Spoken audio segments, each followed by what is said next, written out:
L'Évangile à l'école des frères Jacquard.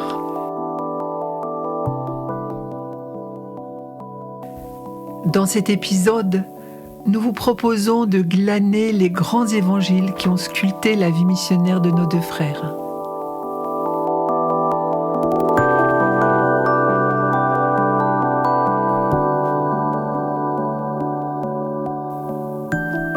« Viens et suis-moi » dit Jésus à Pierre et à tout disciple qui veut le suivre. « Suis-moi », c'est-à-dire « sois ce que je suis ». Deviens semblable à moi. Ta vocation n'est pas la tienne, c'est celle de Jésus. Alors, il faut que tu la laisses s'épanouir. Dieu vient se finir en l'homme pour que l'homme soit fini en Dieu. Les frères ont rencontré un de leurs plus grands professeurs de théologie. En arrivant dans la grande léproserie d'Hanoï, nous avons été surpris du nombre d'amputés doubles, une quinzaine et une vingtaine d'amputés simples. Aucun n'était appareillé. Ils se traînaient comme ils pouvaient. Nous nous sommes adressés au directeur. Demain, nous aimerions voir tous les amputés. Et le lendemain dès 7 heures, nous nous trouvions devant une foule immense de lépreux, amputés, assis à même le sol. Avec les stagiaires, les futurs stagiaires, nous avons examiné chaque malade pour préparer notre travail d'appareillage. Notre méthode est d'abord d'appareiller les amputés. En les voyant marcher, les autres malades oseront accepter leur propre amputation. Le troisième lépreux que nous avons examiné avait une trentaine d'années. Nous avons été très impressionnés par lui. Il avait un beau regard, il était amputé d'une jambe sous le genou. Nous avons pensé que c'est lui qui serait appareillé le premier. Nous lui avons dit « Demain matin, tu viens à 7 heures et à 11 heures, tu marches devant tout le monde, dans la léproserie, sans canne et sans bâton. » Il nous a dit « Non, je ne veux pas. » Pourquoi ? Il ne voulait pas nous dire. Apparemment, il avait un secret. À force d'insistance, il a accepté de nous dire pourquoi il ne voulait pas. Nous sommes 5 chrétiens dans la léproserie. Quand j'ai demandé le baptême, l'évêque est venu et il m'a dit « Je vais t'apporter un petit livre qui s'appelle l'Évangile. Pendant 5 ans, tu le liras et le reliras. Si c'est nécessaire, je t'apporterai à nouveau le livre. Et dans 5 ans, je viendrai et je te poserai 2 questions. Si tu réponds bien, tu seras baptisé. » Le jeune a donc lu l'Évangile. Il l'a relu pendant 5 ans. Puis l'évêque est venu et lui a dit « Est-ce que tu veux être baptisé ?»« Oui, je veux être baptisé. »« Pourquoi veux-tu être baptisé ?» Alors écoutez bien, parce qu'il a été un depuis nos grands professeurs de théologie. Je veux être baptisé parce que je veux être comme Jésus. Si Jésus était à ma place, il serait appareillé le dernier de la léproserie. Je serais appareillé le dernier pour être comme Jésus. Demande-toi tout le temps, que dirait Jésus ? Que penserait Jésus ? Que ferait Jésus à ma place ? Les frères nous répétaient souvent, et même sans cesse, il s'agit de vivre l'Évangile, non pas en parler ou de faire du baratin. On peut en écrire des bibliothèques, mais le vivre, non pas parler de Dieu, mais parler Dieu. Il y avait dans leur appartement cette phrase qu'ils avaient calligraphiée de Gabriel Bossis. « Votre messe, c'est votre vie. » lui dit Jésus. « S'unir à ma vie dans vos actions les plus ordinaires qui deviennent alors divinisées. » Lors d'un camp avec les filles, Daniel, une cheftaine, avait perdu ses lunettes. Le père Raymond essaie de les retrouver et lui demande où elle est allée marcher. Elle était partie à la ferme, aux toilettes. C'était l'époque des toilettes rustiques avec une planche en bois. Ni une ni deux, il va voir le garçon de ferme et lui demande un imperméable et des bottes. Puis, il descend dans la fosse en espérant retrouver la paire de lunettes perdues. Mais il n'arrive pas à la retrouver ni à respirer. Alors, il vient reprendre de l'oxygène en remontant à la surface. Et à nouveau, il replonge. Après un moment, dit-il, j'ai senti un objet dur qui résistait à mon bâton. Ça y est, j'avais retrouvé les lunettes de Daniel. J'ai tout nettoyé. Les lunettes, mes bottes, l'imperméable. Et je suis partie lui rendre. Lorsqu'elle m'a demandé comment j'avais fait, je lui ai dit, écoute, ne me pose pas de questions et prends tes lunettes. Cette fois-là, j'ai vraiment compris ce que Jésus disait lorsque l'Évangile nous explique qu'il est descendu dans notre péché et notre boue à Nazareth. Les actes des frères, c'était de continuer la vie de Jésus et de Marie. Pour être comme Jésus, lis et pratique l'Évangile. C'est l'envoi de Jésus ressuscité dans Matthieu. Allez, de toutes les nations, faites des disciples. Baptisez-les au nom du Père, du Fils et du Saint-Esprit. et apprenez-leur à observer tout ce que je vous ai prescrit. Et moi, je suis avec vous tous les jours, jusqu'à la fin du monde. Apprenez-leur à observer tout ce que je vous ai prescrit. Observez, pratiquez, faire, faites tout ce qu'il vous dira. Faire et pratiquer. Que ferais-tu, Jésus, à ma place ? Les frères avaient toujours un petit évangile sur eux. Pierre nous dit: si tu veux vivre en paix, prends dans ta poche l'évangile et lis un petit passage tous les jours. 2 lignes, pas plus, pas des pages et des pages. Et puis tu te demandes: qu'est-ce que Jésus tu me dis à moi aujourd'hui avec ce passage ? Pas hier, pas demain, aujourd'hui. Où est-ce que j'en suis avec cet évangile ? Nous avons la certitude que c'est vraiment l'évangile qui donne à notre vie toute sa plénitude. Père Pierre disait: on en a dit des bêtises sur la petite Thérèse de Lisieux. On a même dit qu'elle avait fait une spiritualité. Jean-Paul II, dans l'infirmerie de Lisieux, a dit: Thérèse n'a pas fait de spiritualité, elle a vécu l'évangile. Il faut qu'on puisse dire de nous que nous avons toujours réglé notre vie sur l'évangile. La parole de Dieu est réelle, car c'est Jésus qui me parle. Elle est divine, car c'est Dieu qui me parle. Elle est efficace, elle fait ce qu'elle dit, si je crois. L'évangile, ne cherche pas à le comprendre. L'évangile, c'est pour le croire et en vivre. C'est pour laisser la parole de Dieu se faire en nous, comme Marie a dit: qu'il me soit fait selon ta parole. À chaque parole, Jésus nous demande d'y croire. C'est la foi. La foi, c'est simple. Tu écoutes la parole de Jésus et tu la mets en pratique. Quand un malade vient voir Jésus, il lui demande: crois-tu que je peux faire cela pour toi ? Puis il lui dit: ta foi t'a sauvé, va en paix. Tout est possible à celui qui croit. Comment cela se fera-t-il ? C'est une création nouvelle. Seule la foi nous fait entrer dans l'Évangile. Ne discute jamais avec l'Évangile. Laisse ta raison tranquille. Tu le comprendras plus tard, en essayant de vivre ce que te dit Jésus. Qui me voit le Père, nous dit Jésus. Jésus est la transparence du Papa du ciel. Quand tu lis l'Évangile, tu es comme un embryon dans le sein de sa mère. Une maman parle déjà à son enfant des beaux yeux du Papa qu'il verra bientôt à sa naissance. L'Évangile te prépare à voir le Papa du ciel face à face, tel qu'il est. Jésus ne nous parle que de son Papa. Alors, il faut se préparer. Voyons un peu les évangiles que les pères reprennent le plus souvent.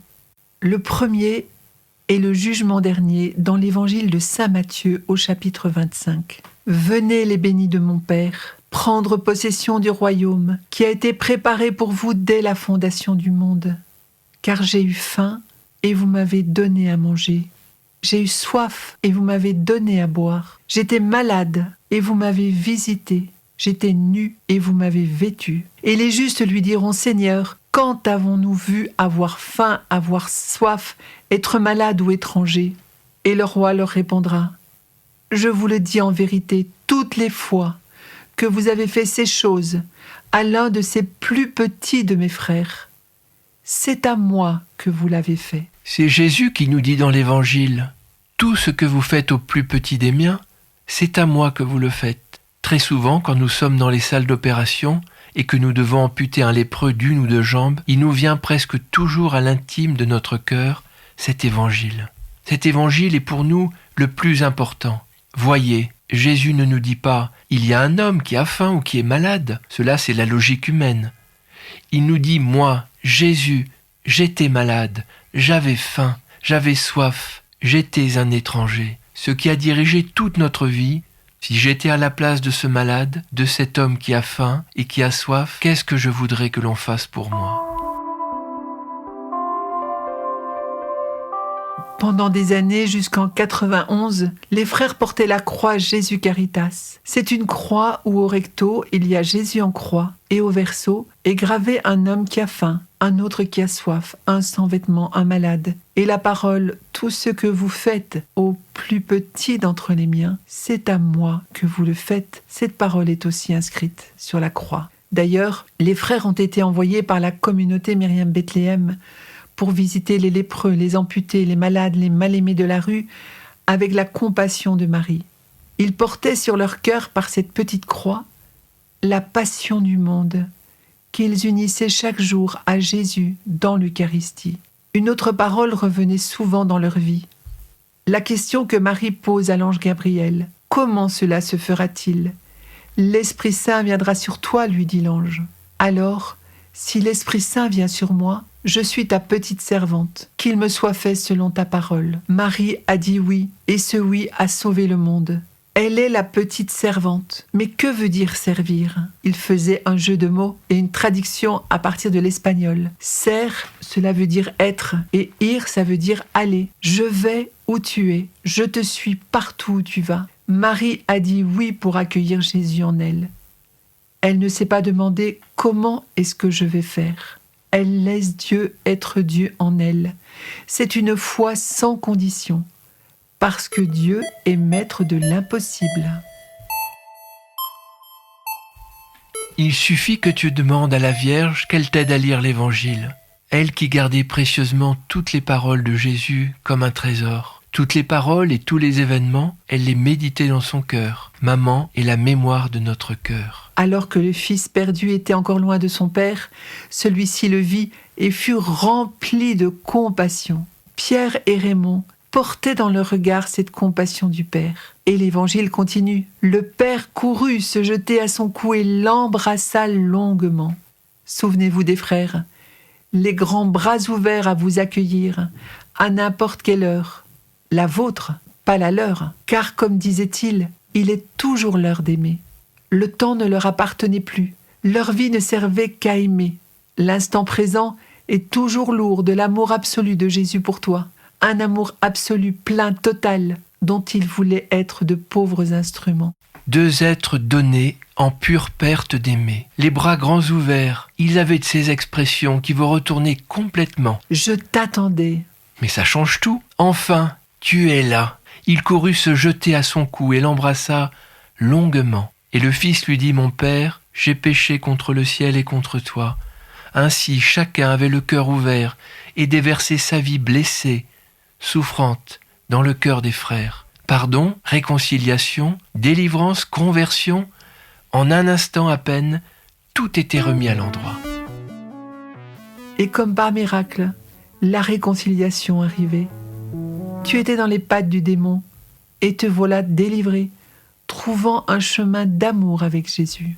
La miséricorde, disait-il, c'est Dieu qui se penche en permanence sur un petit enfant qui pleure, et le prend non pas sur son cœur, mais dans son cœur, pour lui enlever sa peine et l'aimer davantage. Ces deux êtres d'un grand cœur nous mettaient dans le cœur de Dieu. Avec nos résistances et tout était pulvérisé. Ils étaient Jésus, à la recherche de la brebis perdue jusqu'aux extrémités de la terre. Ils étaient le regard de Jésus et la tendresse du Père. Pour tous, disait Pierre avant de partir au ciel, pour tous, tous, sans exception. Lors des fêtes de l'Espérance à Bogota, les frères faisaient lire la parabole du fils prodigue aux jeunes femmes mal aimées de la rue.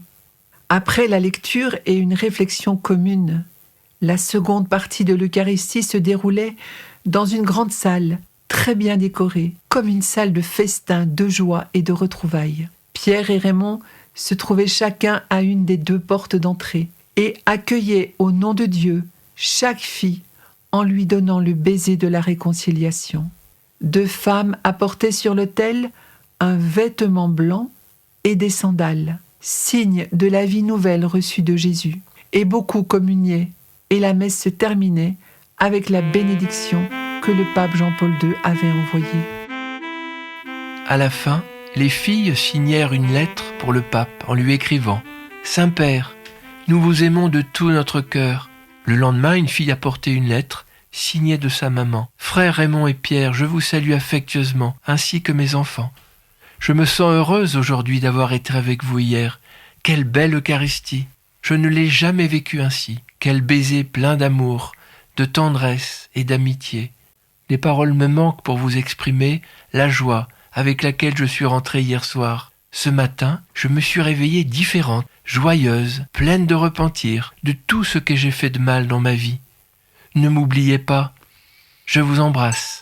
Thérèse. Les publicains et les prostituées vous précéderont dans le royaume des cieux.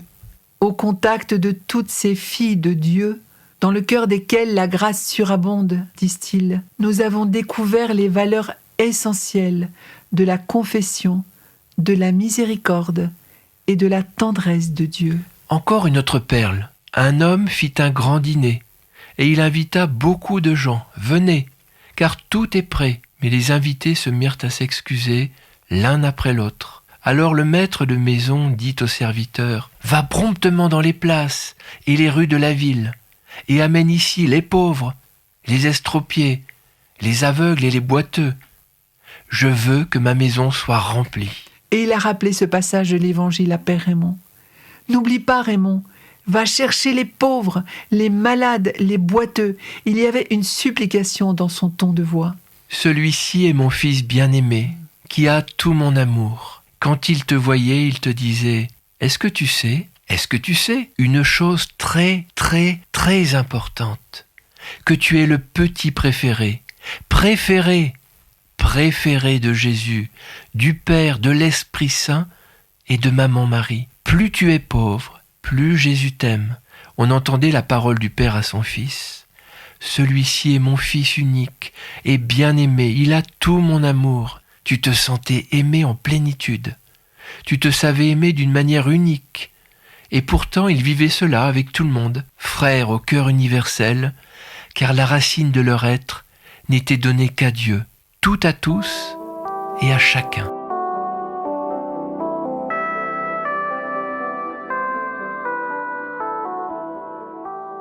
Philippe, le jeune qui mangeait la glace à la pistache. Philippe était trisomique, et en venant vers Pierre, il l'embrassa et le couvrit aussi de glace à la pistache, en lui demandant « Moi, Philippe, et toi, qui, toi, qui ?» En voyant Pierre, il le pointe et lui demande « Moi, Philippe, toi, qui ?»« Moi, Pierre. »« Ah, moi, heureux, parce que Jésus m'aime. » Puis il prend un air triste. En regardant sa maman, il baisse la tête. « Que se passe-t-il ?»« Non, maman, ne le dira plus, non, ne le dirai plus. » Puis il change et son visage s'éclaire comme celui d'un ange.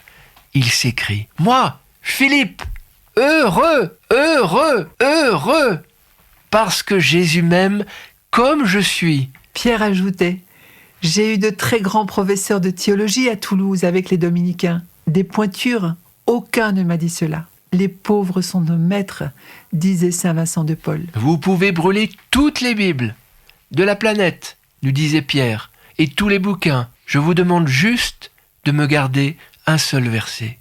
Si vous ne redevenez comme un petit enfant, vous n'entrerez pas dans le royaume des cieux. C'est la confiance qui conduit à l'amour. Le petit enfant est plein de confiance et d'abandon quand l'orage arrive, ou s'il a fait une bêtise, il se jette dans les bras de son papa ou de sa maman. Ose sauter les barrières, ne fais pas de tri dans la charité, sinon tu aimeras seulement ceux qui t'aiment, et tu imposeras ta volonté à Dieu, que sa volonté soit faite. Ne jugez pas, et vous ne serez pas jugés. Cette parole en or, bien difficile à réaliser, nous l'avons vu vivre en plénitude chez les frères. Ils ne jugeaient personne, ils ne condamnaient personne. Tu pouvais tout leur dire. Et en fait, c'était à Jésus que tu disais tout. Combien de personnes ai-je entendu me dire « Ça y est, je peux mourir en paix, je me suis vraiment confessé. » L'amour se partage avec nos misères. Il ne nous juge pas, mais il nous couvre de sa miséricorde infinie car il veut réaliser la communion. La confession, c'est une recréation. Tu es refait à neuf. Il nous aime encore plus. Et il ajoutait, tu donnes ton péché à Jésus, c'est qu'une miette, il en fait des montagnes d'amour. L'homme est fait pour servir, donner sa vie aux autres par amour. Dans une maison de retraite à Pontarlier, des dames étaient tristes parce qu'elles ne servaient plus à rien. Alors, Père Raymond leur a proposé de tricoter des couvertures pour des lépreux. Des milliers et des milliers de couvertures sont parties en Afrique et la joie de vivre est revenue pour ces personnes. Les prothèses, c'est aussi pour permettre à l'homme de retrouver une vie normale, de servir, c'est aussi pour le remettre debout. Les frères aimaient toujours demander un service aux gens. Avant la fête de la Pâque, Jésus, sachant que son heure était venue de passer de ce monde vers le Père, ayant aimé les siens qui étaient dans ce monde, les aima jusqu'au bout, jusqu'à l'extrême, l'insupportable. Il se mit à laver les pieds de ses disciples et à les essuyer avec un linge dont il était saint. Que de photos de Pierre et Raymond, souriant, au pied d'un lépreux, au pied d'un amputé ou d'un petit enfant qui pleure dans la rue. Si je vous ai lavé les pieds, moi le Seigneur et le Maître, vous aussi vous devez vous laver les pieds les uns aux autres. C'est un exemple que je vous ai donné afin que vous fassiez comme je vous ai fait. L'Eucharistie, ils l'ont célébrée chaque jour de leur vie. C'était le centre de la journée, qu'ils continuaient d'ailleurs dans l'adoration, le jour, mais aussi la nuit. Ainsi, ils ne quittaient pas leur bien-aimé frère et Seigneur Jésus. Chaque jour, à la messe, ils ont uni toute la misère de l'homme et tout l'amour de Dieu. Lorsqu'ils déposaient dans nos mains la patène et le calice, ils offraient le pain et le vin, et ils y mettaient toute notre vie. Ah, la petite goutte d'eau! Et Père Pierre ajoutait « N'oublie pas, chaque jour, je te plonge dans le précieux sang de Jésus. » Jamais plus, nous disent les amis, nous n'avons vécu d'Eucharistie comme celle-là. Quand la grande croix mariale est arrivée chez Denise Capelli, les frères y ont célébré la messe 15 fois. Une fois tous les mois, avec des amis. 14 fois au moment de la consécration, une huile a commencé à couler du cœur de Jésus pour tomber sur Marie et plus bas encore. À la 15e fois, cela s'est arrêté.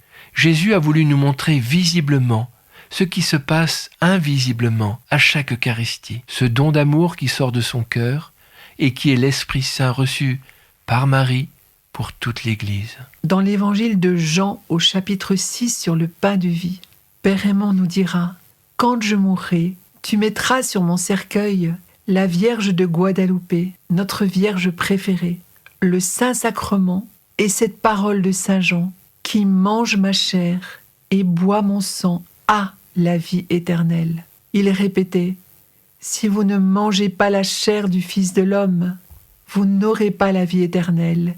Et ce n'est pas si vous ne mangez pas, c'est si vous ne dévorez pas ma chair. Il faut que tu aies faim de Jésus. » Je complète en ma chair ce qui manque à la passion du Christ pour son corps qui est l'Église. C'est pour cela que Pierre et Raymond vont se mettre au service de ceux qui souffrent, dans leur corps, les conséquences du mal.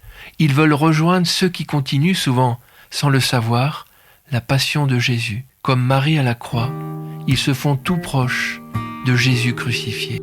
Nous allons contempler le corps sanglant de Jésus et notre participation à sa passion. C'est cela la miséricorde de Dieu. Comme disait Jean-Paul II, nous sommes rendus participants des souffrances rédemptrices de Jésus pour le monde. Nous lui serons semblables parce que nous le verrons tel qu'il est. Père Pierre, sans le savoir, va entrer dans le coma. Il nous dit ces paroles. Le but dernier de mon évolution, ce sera de connaître Dieu tel qu'il est. Face à face, c'est ça le réel. Bientôt, bientôt, bientôt.